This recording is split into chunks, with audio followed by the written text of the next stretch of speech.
So hello guys and welcome back to the channel. Today I'm going to show you how to change TikTok region. So the first thing you want to do is to open up TikTok. From here you can see at the bottom home, friends, you can see the plus sign to add content, you can see inbox as well as friends. So or rather profile, and you can add friends through there as well. So on here click on profile. If you click on that, you can see at the top right your hamburger menu, which is going to take you to your account information, which is linked to your region. So let's open that in the top right.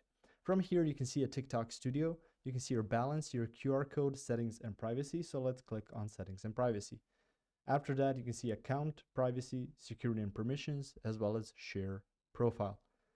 Now through here, you can also see something about content and display, and you can also set up some regional setup and settings through there, but I suggest you go to account directly, and through there you can see account information, password, passkey, switch to business, download and deactivate or delete account. Go to account information.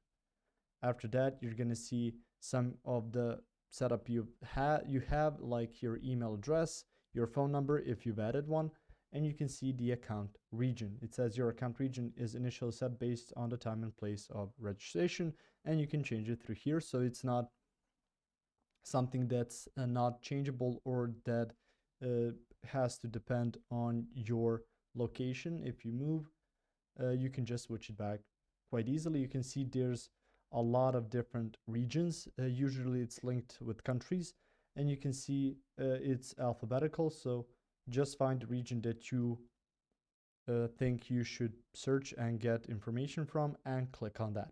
If you found this information helpful or useful, you can like the video, you can also share the video, you can subscribe to the channel and click the notification bell to get notified about new videos on TikTok or some other topics you might enjoy as well. See you guys in the next one. Goodbye.